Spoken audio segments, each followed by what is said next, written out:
Арыбаңыздар, урматтуу телекөрүүчүлөр, ЛТР телеканалындагы Иш Билги программасынын кезектеги чыгарылышы сиздер үчүн абдан кызыктуу темаларды алып чыгат.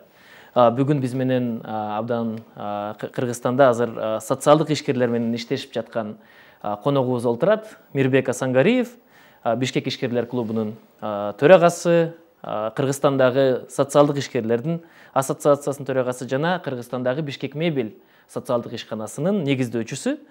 Кош келипсиз, Мирбек. Бүгүн биздин талкуулай турган темабыз абдан чоң.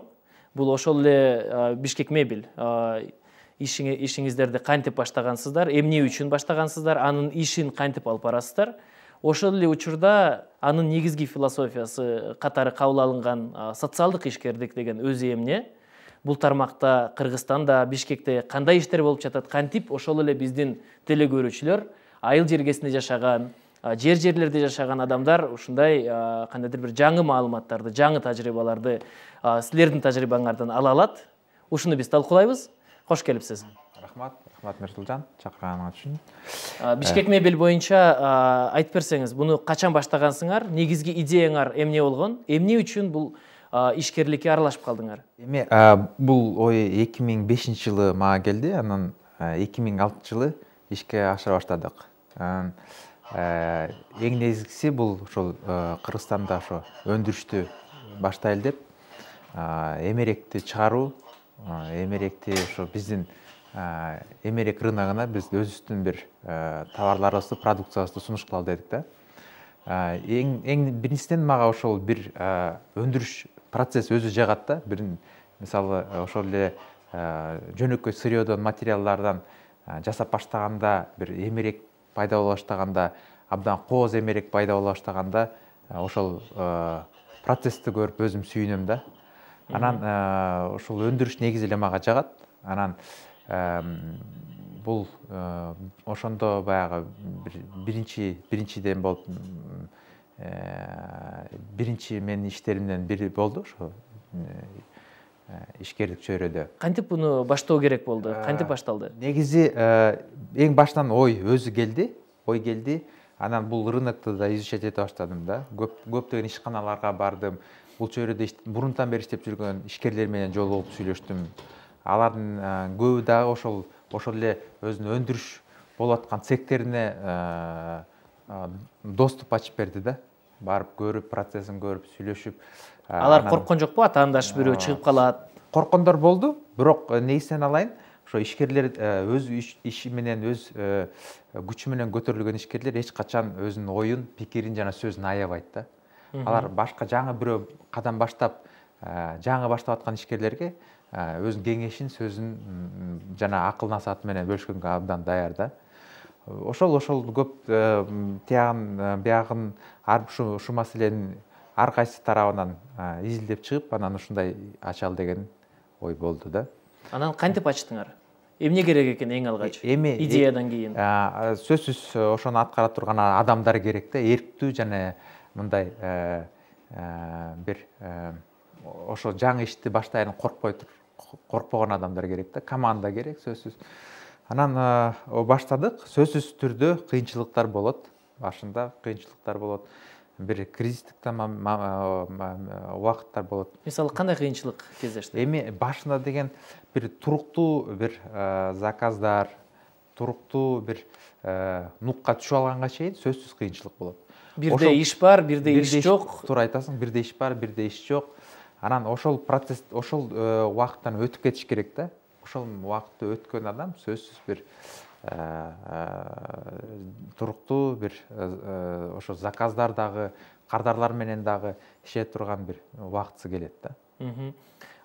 Мисалы көпчүлүк адамдар ойлошот да, ой, бир ишти башташ үчүн өзгөчө өндүрүш жакта сөзсүз кандайдыр бир чоңураак акча керек болушу мүмкүн, же болбосо акча маселесин алдыга коюп калышат.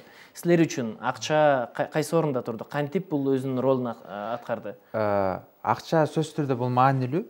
Ошол эле баштап атканда. Бирок акчадан да биринчи ошо идея, анан ошол идея менен канчалык деңгээлде сен күйөсүң. Күйүп-бышып, ошону деген эмне болсо да аткарам десең, акча дагы өзү таап ала баштайт да.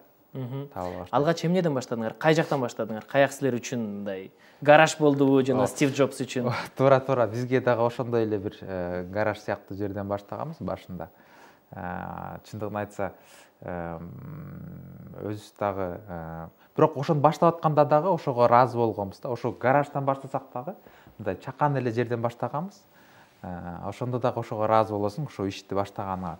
Анан акырындык менен кеңейип бир жакшы бир деңгээлге жетесиң да. Ошо эле кийин бир рыноктун да бир ордун ээлей турган деңгээлге жетесиң да. Алгачкы кардарларды табыш үчүн, мисалы үчүн, макул, мага бир идея келди, мебель чыгара турган болдум, эмерек чыгара турган болдум, аны чыгардым. Анан аны бирөөгө көрсөтүшүм керекпи? Же болбосо чыгарбай туруп эле барып бир кардарды таап, ага мына ушундай жасап бере алам деп туруп, анан келип жасадыңарбы? Кандай болду? Чындыгында ошо эң биринчи азыркы аткарган заказдарыбызды эстесем, абдан арзан эле баада жасаганбыз. Абдан арзан баада, анан ошону сатып, ошо процессти көрөлү дегенбиз да. Бирок ошончо дагы сүйүнүп жасаганбыз. Арзан болсо дагы, баягы өзүнүн акчасынан дагы себестоимостунда бир аз эле өйдө болчу. Маржасы аз эле. Маржасы, кирешеси аябай эле төмөн болчу, бирок ошого карабастан жасап баштаганбыз да. Анан акырындык менен кичинекей кадамдар, кичинекей заказдарды аткаргандан кийин өзүңө дагы ишеним көбөйө баштайт, күчөйө баштайт, анан өзүңдүн жасаган продукцияңа көбүрөөк акча талап кыла баштайсың. Ошондо эң алгачкы силердин эмерегиңер бул заказдын үстүндө болгонбу, же болбосо силер биринчи жасап туруп, анан кийин саткансыңарбы? Заказдын үстүндө болгон. Заказдын үстүндө болгон. Биз сөзсүз заказ гана иштейбиз. Азыр дагы биз жөнөкөй эле продукцияны чыгарбайбыз, аны да бир жерге койбойбуз. Заказ бар, заказдын үстүндө иштейбиз. То есть биз чыгарган продукцияны сөзсүз уже төлөй турган же жарым акчасын төлөгөн гана кардарлар менен иштейбиз.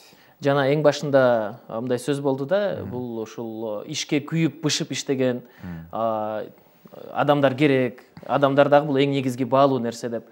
Ошол ким сизден тышкары ушул ишке күйүп, бышып жүргөн? Жана ошондой эле дагы менин оюмча мындан нары алып кете турган темабыз ошол ким иштейт? Ким булар иштерди алып барат? Биз деген ошо жумушка кабыл алганда дагы биз жөн эле бир ишкана түзбөй, ошо социалдык ишкана болсун деп, жанагы ошо ден соолугу жагынан бир мүмкүнчүлүгү чектелген жаштарды дагы жумушка тартып, аларды окутуп, анан ошолорду дагы бир профессионалдык деңгээлин көтөрүп, анан ошолорду жумушка алып, анан ошолорду негизги бир адамдык ресурс катары иштетип атабыз да. То есть толугу менен эмес, бирок ошол жарымы ошондой жаштардан да алып иштетип атабыз. Мүмкүнчүлүгү чектелген дегенде, мисалы үчүн ден соолугу жагынан. Эмне үчүн мындай ой келди? Себеп дегенде бул чөйрөдө дагы өзүм иштеп калгам ага чейин биринчиден. Анан экинчисинен ушул мисалы биздин өлкөдө алып көрсөк, социалдык коргоо тармакка жылына мурдагы жылы 5 миллиард сом бөлүнчү, быйыл 6 миллиард сомго көбөйдү да. Бюджеттен биз ушундай чоң деген акчаларды бөлүп жатабыз, ошол жөлөк пулдарга, пенсия пособияларга. Бирок социалдыкка болгон муктаж адамдардын саны азайбайт да.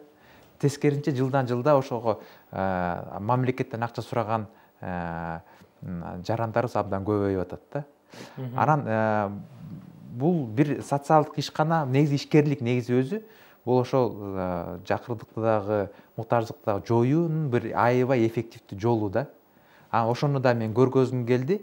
Анан азыр ошол концепцияны дагы, ошо социалдык ишкерликти дагы, социальный предпринимательство, башкача орусча айтканда, ошону дагы биз азыр бүгүнкү күндө ошо методологияны, ошо концепцияны биз өкмөткө да сунуштап жатабыз. Кеңири жоюлуун тарасын жайылтуу боюнча Кыргызстанда бүт жерде.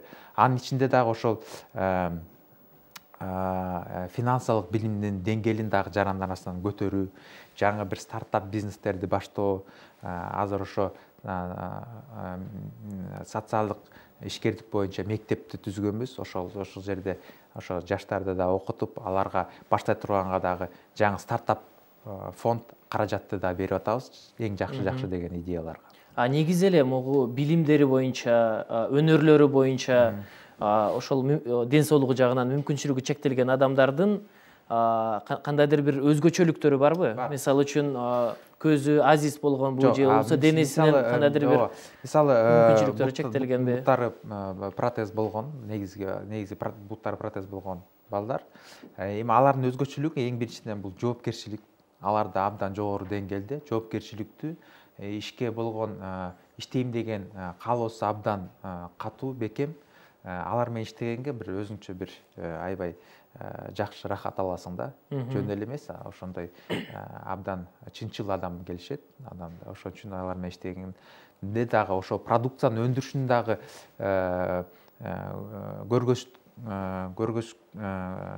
баягы показательдери дагы көрсөткүчтөрү абдан өйдө болот да. Мындай сөздүн ачыгын айтканда, мисалы үчүн көпчүлүк адамдар бир жумушка келип, анан ал жактан кичине иште болуп эле нары кетип, бери кетип эле ушундай текучкалар бар. Же болбосо кандайдыр бир жоопкерчиликти өтө көп колуна албайт. Демек, аларга салыштырмалуу мүмкүнчүлүгү чектелген адамдар мындай жумушту сүйүп, кабыл алып, иштегиси келип, өз алдынча каржылык жагынан да көз каранды болгонго аракет кылышат экен да. Туура, азыркы бүгүнкү күндө Кыргызстанда кайсы бир ишкер болбосун, сөзсүз адам жетишпейт. Же адамдардын ошол баягы жоопкерчилиги төмөн, же бир жумуштан бат эле бир жумушка секирип алмаштыра берген ишкер жумушчулар көп да. Ал сөзсүз түрдө бул абдан оор маселе ар бир ишканада. Ошон үчүн ишкерлер, жумушчуларың абдан туруктуу, бир жерде иштей турган, бир жерден өсөм, көгөрөм, профессионалдык деңгээлимди жогорулатам деген жумушчулар болсо, бул абдан чоң байлык да, ар бир ишканада. Өзгөчө жанагы кийим тигүү секторунда билем да, швеялар келип бир жума, эки жума, бир ай иштеп, же болбосо үйрөнүп алып эле кайра өйдө секирип, анан эң акыркы тепкичке кеткенде Россияга кетип калышат да. Балким чындап эле ар кандай тармактарда ойлонуп, бул жактан деген ой, жана бизде мурдагы Советтер Союзунан калып калгандай жардам бериш керек же ошого окшогон бир ой пикир бар эмеспи? Жок, эгерде аларга жумуш ордун түзүп бере ала турган болсоң, тетирисинче өзүң үчүн бул кандайдыр бир чоң пайда алып келет деген окшойт. Ошол негизги максаттар болсо керек. Жанагы Кыргызстанда социалдык ишкерлердин ассоциациясын түзүпсүңөр. Качан түзүлдү, эмне үчүн түзүлдү? Туура, 2011-жылы ошол ассоциацияны түздүк. Ошо демилгечү топ пикирлеш адамдар менен түздүк. Ошо 2 жыл болду, атайын мектеп, школа, социальный предпринимательство өткөрүп жатабыз. Анын ичинде 20-25 Кыргызстандын ар кайсы тармактардан иштейм деген ишкерлер жаштарды 2 этап конкурс менен кабыл алып атабыз, тандап алып атабыз. Анан аларды ошо окутуп, ишкерликке эң башынан баштап, бизнес-план, ошол эле лидерство, мотивация боюнча, өзүнүн кадимки эле бизнести башкаруу боюнча окутуп, алардын бүтүрүүчүлөрдүн арасынан аягында конкурс болот. Сөзсүз өздөрүнүн ошо бизнес идеясын баштай турган конкурс болот.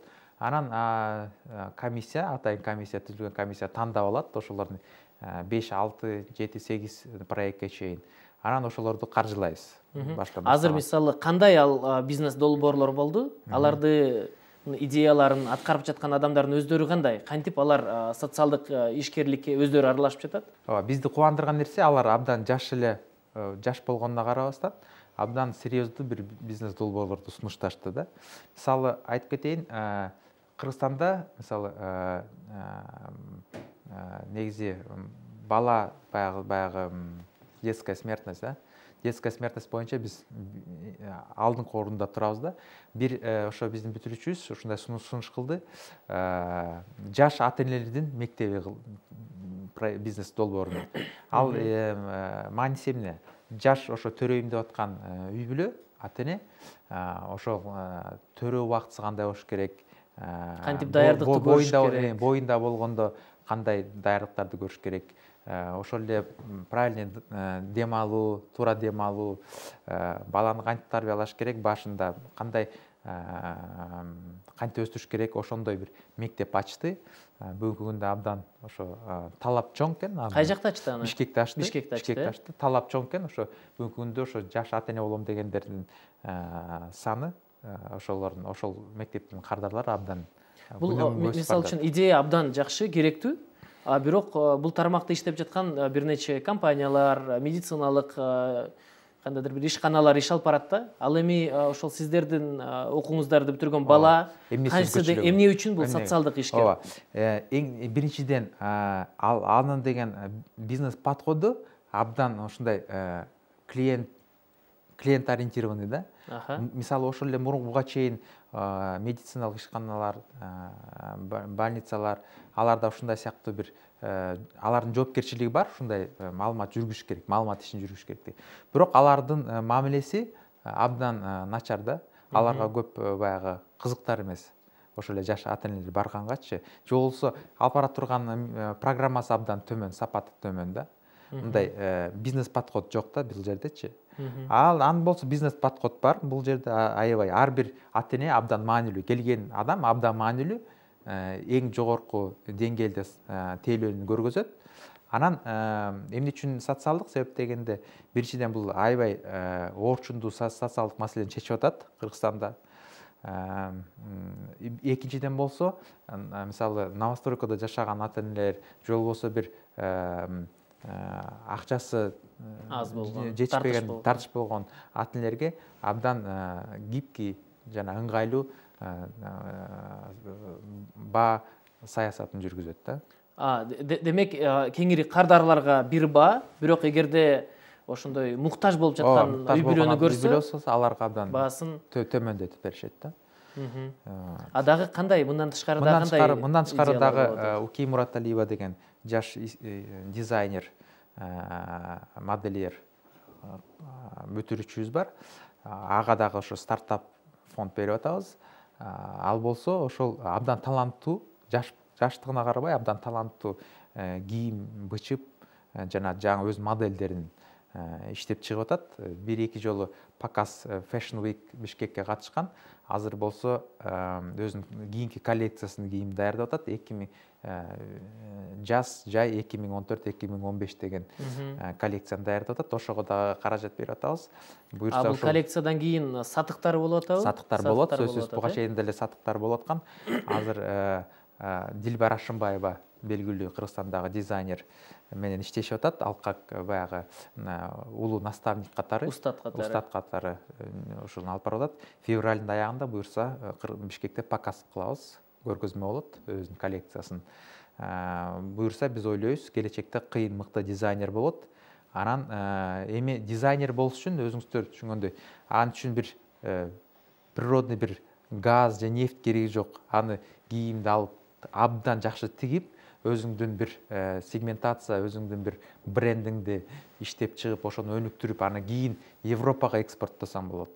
Чет мамлекеттердин көп мамлекеттерге сатсаң болот. Ошол биздин эгерде ал ошол бизнесин туруктуу кыла алса, анан өзү да чакырып алган, ошо Францияга дагы Fashion Week'ке катышкыла деген приглашение келген, ал кызга. Буюрса аяка да катышат. Эмне үчүн мен ошо өзүм көп убактымды дагы ошол башка жаш ишкерлерди өстүрүп, аларга каржылоо издеп, аларды жардам берген себебим ошондон да. Себептен ошол чакан жанагы орто ишкерликте бул абдан чоң потенциал бар да. Мисалы көп өнүккөн мамлекеттерде ВВП-да, мисалы бир жылда ички дүң продукцияда чакан ишканалардын долясы 60-80%-га чейин болот да. Биздин Кыргызстанда тизиликке каршы бул 20% эле тегереги да. 300 000 киши бүгүнкү күндө бул алек. Мен ойлойм, бул жерде абдан чоң потенциал бар. Анан биздин Кыргызстанда өнүгө турган дагы чоң жол ушул жерде да. Ошон үчүн канча көп ишкерлик менен алек болгон жаштар, жарандарыбыз көп болсо, ошол эле башка бир табигаттын ресурстарына баягы кылбай же өкмөттөн күтпөй өздөрү баштап, анан глобалдык экспорттуу рыноктарга чыкса, ошончолук биздин да өнүгүшүбүз, анан бутка турганыбыз да тезирээк болот. Жана сөз бар го, мен толук эсимде жок, эки кыргыз тоого чыкса тууган болуп түшөт дегендей. Ошондой эле тиги дүйнө жүзүндө деле бар, эки американец жолугуп калса, алар сөзсүз бир компания баштайт депчи. Балким ошол эки кыргыз тоого чыгып тууган болуп түшүп, анан кийин балким кандайдыр бир ишканада ачып баштаса. Ошон үчүн ушул мен үчүн да бул абдан маанилүү нерсе. Ошон үчүн мындан ары дагы ишкерликти өнүктүрүп, жанагы кеңири жайылтканга дагы аракетибизди көрө беребиз. Негизи эле бул социалдык ишкердик боюнча мындай глобалдык деңгээлде ала турган болсок, дүйнө жүзүндө кандай бир кызыктуу мисалдар бар? Балким биздин кыргызстандыктар дагы ушундай андан ашкан кызыктуу идеялар таап, социалдык ишти колдоруна алып кете алаттыр. Туура, негизи социалдык ишкерлик бул дүйнөдө абдан жаңы нерсе, жаңы процесс, жаңы явление да. Ошо биздин региондо гана эмес, бирок ошол эле мисалы Жапониядан көрдүм ушундай мисалларды, Америка Кошмо Штаттардан көрдүм. Социалдык ишкер болуу, эгерде Кыргызстанда, коомдо кандайдыр бир көйгөй болсо, ошол көйгөйгө каршы аны чечүүчү бир бизнес идеяны, бизнести баштап, ал түгүл өзүң акча таап, ал аркылуу байысаң дагы, бирок ошондой кандайдыр бир проблеманы чече алсаң, ошону социалдык ишкер, социалдык ишкана деп атай берсе болобу? Болот. Мисалы, бул деген ошо социалдык көйгөйдү чечип турган бир инновациялык, жаңы бир эффективдүү жолу болуп атат да. Буга чейинки болгон методдордун мисалы келтирейин. Бир мобилдик компания Кыргызстанда кайрымдуулукка 1 миллион ақш долларын жылда бөлөт.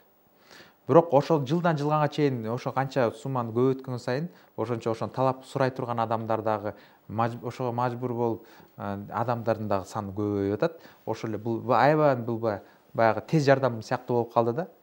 Андан көрө көнүмүш адет болуп калат. Андан көрө ошол кайрымдуулукка бергендер, андан көрө ошолорду финансылык билими деңгээлин көтөрүп, ишти кантип алып барыш керек, ишкананы кандай түзүш керек, команда менен кантип иштеш керек, аларды кантип мотивировать этиш керек, ошону өзүнүн рынокто дагы өзүнүн сегментин кантип табыш керек, алардын рынокко сунуштай турган продукциянын өзгөчөлүгү, уникалдуулугун иштеп чыккан ошондой жолдорун үйрөтсө, ошон жок дегенде бир 50% ошондой ишке жумшаса, ошол эле жакырчылык, ошол эле социалдык көйгөйлөр дагы кескин түрдө азаймак. Тиги балыкты уламдан эле адамга алып келип алып эле берип, аны тамактандырып берсең, эртеси күнү ал кайра эле ач болуп калат. Ал эми эгерде ага балык уулоону үйрөтүп койсоң, ал өзү балык уулап, балыктан тамак жасап, же болбосо балким балык сатып дагы иш жүзүндө аткарып кетет. Жөнөкөй бекер акчага бардыгыбыз көнүп кетебиз да. Ошондуктан бул идеяңыздар абдан кызыктуу экен. Келип бергениңизге рахмат. Чоң рахмат.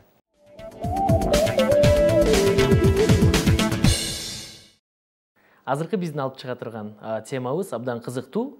Бул ушул Кыргызстандын жерлерине атайын журналды чыгарып, аларды кантип таркатуу керек, кантип алардын сапатын бийик деңгээлде чыгарып, аларды ошол биздин жерлерде жашаган жарандарыбыз үчүн, ишкерлерибиз үчүн кызыктуу бир журналга айлантуу керек. Ушул маселени биз талкуулайбыз. Азыр Кыргызстанда жаңы журнал чыгып баштады.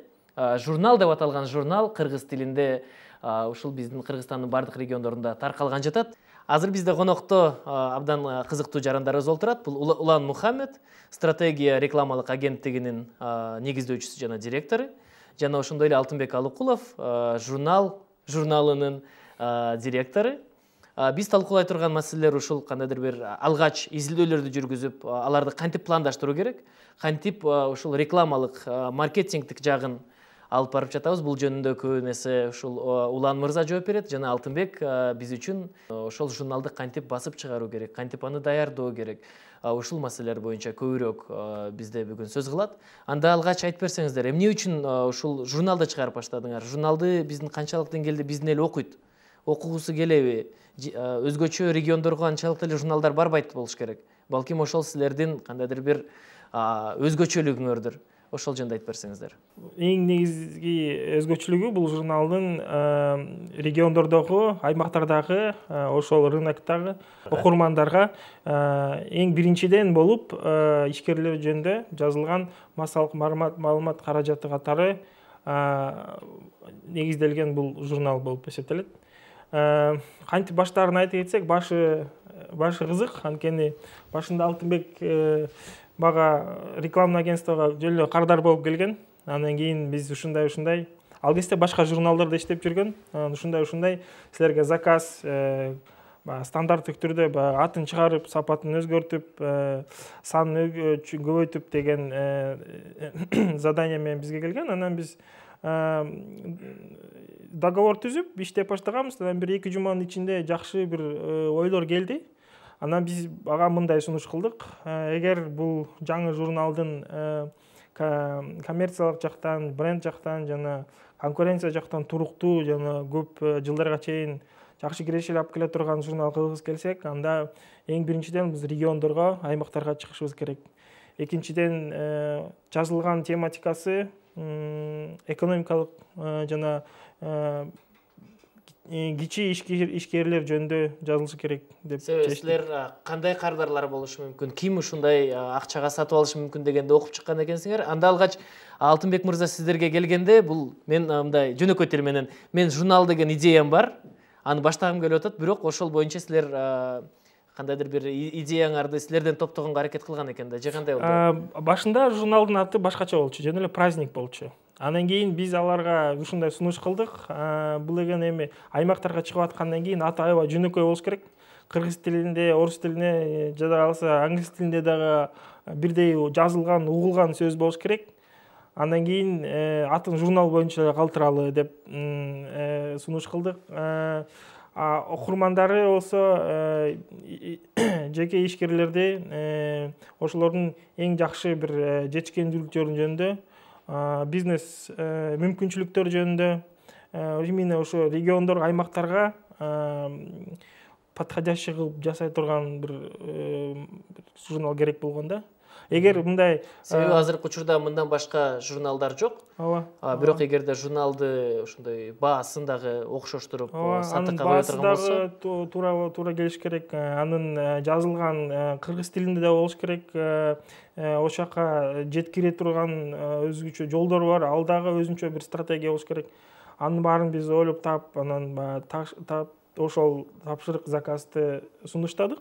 Андан кийин жакшы ой менен ошол ишти алып кеттик деп айтсак болот. Азыр биз ошол кантип пландаштырыш керек, кантип алдын ала ушундай изилдеп ишти баштаардан мурда алардын баардыгын билип чыгыш керек деген маселеге келебиз. Азыр кыскача бир нече суроо менде пайда болду. Эмне үчүн журнал менен алектенгиңиз келип кетти? Бул негизги максатыңыз эмне болду? Кантип ушул идеяга келип калдыңыз алгач? Себеби мен эң биринчи бул иштеген жумушум бул негизи маалыматтык басма кызмат болгонда. Анан өзүм көп газет, журналдарды иштеп жүргөм. Ошо акыркы жумушум коктейль деген, прожект коктейлдин журналды иштеп жүрүп, анан тааныш аркылуу биз Уланга жолугуп калдык. Уланга жолугуп, Улан сураганда, сен кандай журнал көргүң келет? Сен эмне жөнүндө деп. Менин руководством ушу журналды мындай, кандай десем, столичный да, Бишкек эле борборго ылайыкташтырган журнал чыгаралы деген. Анан биз баягы 2 жума иштешкен натыйжасында Улан мага ушундай сунуштады, биринчи аймактык журнал чыгаралы. Себеби Бишкекте көптөгөн журналдар бар, гезиттер бар. Биз регионго чыксак, биздин рынок интернет дагы бар. Интернет. Регионго чыкканга жараша биз регионго кызыктуу темаларды алып чыгыш керек деп. Регионго биз мода жөнүндө, ушак жөнүндө жазбастан же бир саясаттан тышкары бир продукт чыгаралы дедик. Биз изилдеп көрүп, ошо биз кичи жана орто иш менен алектешкен бизнесмендер менен, ишкерлер менен иштешип, ошолордун чоң бизнестер эмес, аны бир айыл бирген же бир районго белгилүү бирок мындай мамлекеттик масштабта билинбеген кишилер жөнүндө жазып, биз элге кызыктуу кыла алдык.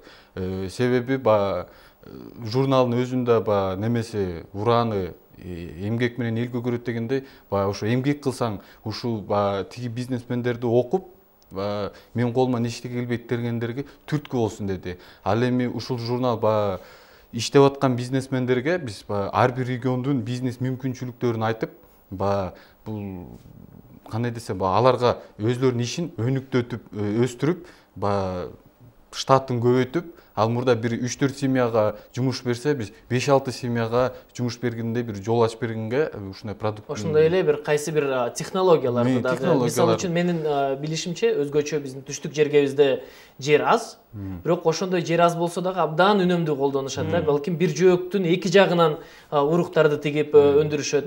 Бул технология балким чүй үчүн же болбосо таласпы же нарын үчүн да кызыктуу болушу мүмкүн. Ушундай технологиялар же бизнестер үчүн кандай алар иш алып барат деген ушундай жерлерибиз өздөрү бири-бири менен тажрыйба, билим, маалымат алмаша турган демек гезит экен. Анан сизге алгач ушул журналга толук кандуу кирерден мурда дагы бир суроо пайда болуп жатат да. Мисалы, өзгөчө кандайдыр бир ишти баштаарда кай бир учурда биз өтө көп бардыгын эсептебейбиз да. Кай бир ишкерлер айтат, антип эсептеп башта ортпай деле коюш керек. Жөн эле эгерде сен жүрөгүң сезсе, баштап салыш керек деп. Сиздердин мен билишимче ошонун баардыгын караштырып, эсептеп, конкуренттерди, атаандаштарды жана башкаларды ким кардар болушу мүмкүн, анын баарын эсептеп чыккансыңар. Мунун баардыгын эсептөөнүн эмне кереги бар жана кантип ал ишти аткаруу керек? Эми бул профессионалдуу жол менен алып барганда эң негизгиси бул жаңы любой эле бул журнал болбосо деле башка продукцияга деле тиешелүү эң негизгиси бул конкуренциялык жактан туруктуу болуш керек. Ошого жеткириш үчүн көптөгөн жолдор бар. Маркетинг жактан, бренд жактан анализ кыласың. Ал эмнени сага берет? Маркетинг деген эмне? Бренд деген эмне? Эми бул маркетинг бул эң негизги жөнөкөй сөз менен айтканда бул сенин продукцияңа көпкө чейин иштей турган клиенттер жана партнерлорду алып келүүчү жол деп же ыкма деп айтсак болот. Клиенттер ошол сиздин продукцияңызга ишениш керек, аны сүйүп калышы керек, Анан аны туура алып барсаң, ал убактысы менен өзү бренд болот. Адамдарга мисалы ошол брендтин азын айтканда өзүнчө бир ой келет. Ошол кайсы аң сезиминде кайсы бир туура бир ойлор, мисалы бир ценность деп койсо болот, ошолорду баалуулуктарды биз ошол ойлоп таап, андан кийин иштей баштайсың. Андан кийин рекламаны колдонсо болот. Эң негизги биздин журналдын миссиясы бул биринчиден, конечно, коммерциялык кызыкчылык, социалдык жагы дагы бар. Мисалы биздин ой боюнча бул региондогу, аймактардагы соода катнаштарды өнүктүрүү менен ошонун алдында Кыргызстанда жашаган элдердин достугун эгер бекемдесек, эң жакшы бул жетишкендик деп ойлойм да. Бул ошол журналдын миссиясы катары алып чыксак болот ушул сөз. Себеби башка журналдардын көпчүлүгү ушул мисалы Бишкектин деңгээлинде эле жайгашып калган, Бишкектеги эле компаниялар боюнча же болбосо ушундай маданий бир чөйрөдөгү журналдар, сиздердики ошол жерлерге чыгып, бири-бирине маалыматты дагы алып келүү. Кичинекей, орто жана микро деңгээлде алып барган ишкерлердин эң жакшы бир жетишкендиктүүлөрүнүн жөнүндө биз жазгыбыз келет да. Бул журнал аркылуу чындап эле акча тапса болобу? Себеби дегенде мына сиздин колуңузда турат да, мунун баардыгы бул жөнөкөй эле гезит эмес. Бул кымбат баада чыгат өзү. Анан булардын баардыгына дагы кыргызча кызыктуу маалымат жазыш керек. Өзүнүз актайт деп ишенесиңерби? Кантип эсептеп чыктыңар? Бул баасын коюу убагында дагы өзүнчө бир стратегиялар бар. Эң биринчиден биз ал деген ошол аймактардагы экономикалык абалга туура болуш керек. Анан мунун биз чечтик. Бунун баасы жергиликтүү ишкерлерге 29 сом деп эсептеп чыктык. Бирок ал 29 сомго мунун печатка жана андан башка расходтору кирбейт. Силер акчаны кантип табасыңар? Биз эми акчаны болсо, жана башка расходтордун, печать жана андан башка расходтордун биз реклама аркылуу анын баарын жаап кетет дегенге ишенем. Мисалы үчүн кайсы бир компания Бишкектеби, алар жерлерге өзүнүн продукцияларын таркаткысы келет. Алар ушул рекламасын силердин журналыңарга коюу үчүн силерге акча берет. Бул демек кардарлардын акчасын үнөмдөгөнгө жардам берет экен. Анда Алтынбек мырза, бул журналды даярдоо өзү негизи эле кыйын болсо керек, Кантип муну ичиндеги кызыктуу материалдарды жазуу керек, кантип мунун баарын печаттан чыгарыш керек, дизайн кылыш керек. Булардын баардыгын мурда сиз журналдарда иштеп жүргөндө тажрыйбаңыз бар экен. Негизи эле кандайча иш жүрөт бул боюнча? Биз журналды 8ге бөлгөнбүз. 7 областыбызга, областтын атынан, анан Бишкекти борбор катары өзүнчө рубрика 8. Ар бир рубрикада ар бир областка керектүү маалыматтарды алса болот. Кандай ар бир региондун өзүнүн өзгөчөлүктөрү белгиленген экономикалык, кандай десем, жайгашкан климаттык өзгөчөлүктөрүн биз жазып, топурактарын жазып, эл качан урукту сээп, кандай обработка, кандай деген оорулар болот, ошол экени биз мындай пайдалуу маалыматтарды жазганга аракет кылабыз. Биз элге билинбеген дегенде айтып кеткендей бизнесмендер жазабы, элге кызыктуу болот да. Мен иштеп, менин атым чыксам, ушул журналга түшөм деген багы мотивация болуп, элдер өзүнүн бизнесин алып кетет. Ал эми ичин толтуруш бул муну өзүм мен жаңыз кылбайм, ошондой эле биздин редакторлор бар, редакторлук журналистиканы менден жакшы түшүнгөн, экономиканы менден жакшы түшүнгөн адистер менен иштешип, корреспонденттер менен иштешебиз. Ошондой эле биздин маалыматтык өнөктөштөр бар, жерлерде өзлөрүнүн филиалдары бар, фермерлерди мындай окутушат, жерди кандай иштетүү. Биз ошолор менен иштеп, биз аларга кайрылганда, алар бизди колдошту, алар бизге такталган маалыматтарды бизге берип турушат. Биз ошолорду ар бир областтын өзгөчөлүгүнө бөлүштүрүп, биз бөлүп журналга жасабыз. Бул бастырып ичиндеги дизайны болсо, бизде дизайнерлер бар.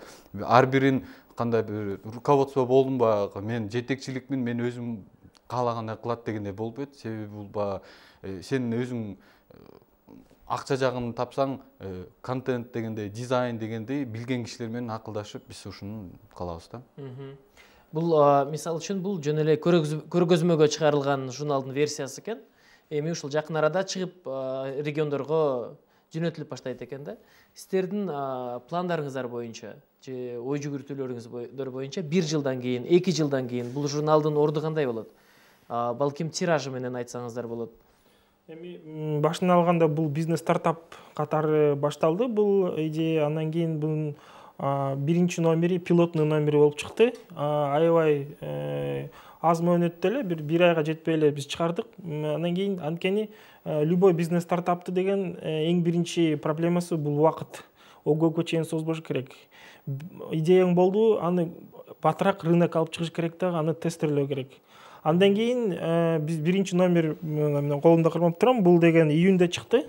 Андан бери мына буюрса ушул январдын аягына чейин экинчи номерди даярдап атабыз. Андан ары ай сайын бирден номер чыгып турат. Ал жарым жыл ичинде биз деген көп тажрыйба алдык, көптөгөн коллективдер менен иштештик, көп адистер менен кийин келишим алдык. Ошентип февраль, январь аягынан баштап ай сайын чыга баштайбыз. Ушундай бир журналдын керек экендигин аныктоо үчүн кантип муну билсе болот? Балким барып, мисалы үчүн силер үчүн бул жергиликтүү фермерлер болсо, балким алар менен жолугушуу керекпи? Силер кантип жасадыңар муну? Биз деген мурдакы иштеп жүргөн көптөгөн маалыматтар, жерлерден маалыматтарыбыз бар. Ошол жерден иштеген, мисалы микрокредиттик жана банктар аркылуу алган маалыматтарыбыз бар. Ал жерде андан кийин муктаж абдан чоң. Көбүнчө жергиликтүү ишкерлер көбүнчө гезит менен радио, телевидениени угат. Ал эми глянцевый журнал катары бир дагы бренд ал жерде жок. Жерлерге жете элек. Болсо дагы анчалык жеткирилген эмес. Ошондуктан биз ушундай бир максат алып ишти алып чыгып атабыз. Айына мен ишеним боюнча ушул жылдын 3000ге чейин чыкканга чейин жеткиребиз деп ишеним бар. Анан мен бул жерге суроо берейин да. Ушундай чоң амбициялар бар экен. Бирок банкрот болуп калабыз, акчабызды коротуп алабыз, мунубуз эч кимге кереги жок болуп калат деген коркуу сезимдери жокпу? Коркуп отурсак, кандай десем, алдыга жүрүш кыйын болот. Себеби ар бир жерде өзүнчө коркунуч болот. Биз андан кандай десем, биз андан корголгон эмеспиз. Банкрот болуп калабызбы деген, бирок биз өзүбүзгө элдин азыркы экономикалык состояниясын өнүктүргөнгө, түрткү болгонго биз аракет кылып атабыз да. Элге керектүү, информация дегендей, бирок кандай десем, коркунучтар бар, бирок себеби биз эсептеп, биз кандай десем, кардарлар менен иштедик, өнөктөштөр менен иштедик, көптөгөн кишилер бизди колдоп атышат. Мындай проект жок. Бул сиздердин журналыңыздардын тышында бир абышка турат да. Бул абышка өзү ким? Эмне үчүн бул журналга чыгып калды? Эми бул абышкан чоң атабыздын өзүнүн окуясы аябай чоң. Кыскача айтканда, бул Ысык көлдөгү, түштүгүндөгү алма чарбасын, алма бизнесин алып барган чоң ата. Андан кийин ал көп жылдан бери буну Кыргызстан ичинде да, Кыргызстан сыртына чейин дагы доставка кылып, эми местный бир Мичурин миллионер деп айтсак болот да. Абышка миллионер деген абдан сонун болот экен. Анан бул мисалы бул атаны эч ким билбейт. Бирок бул атанын көп тажрыйбасы бар. Андан кийин ушул жөндө мисалы окуп, билгип, көрсөткүп андан кийин элге алып чыга турган ушу максатты койгон ушул биздин журнал. Абдан жакшы. Ушундай биздин Абышка миллионерге окшогон окуучу миллионер, студент миллионер, дагы чарбачы миллионер жана көптөгөн ушундай иштердин алып кете алган адамдар көбөйөт деп ойлойбуз. Ал үчүн ушул биздин иш билги программабыз, сиздердин журналыңыздар жана көптөгөн адамдар ушул тармакта иш алып барышса, сөзсүз түрдө кандайдыр бир жыйынтыктарга келебиз деп ишенем.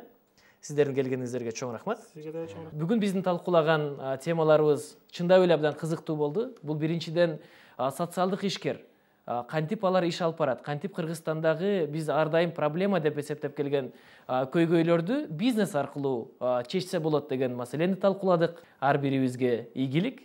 Кийинки жолу жолугушканча сак саламатта болуңуздар.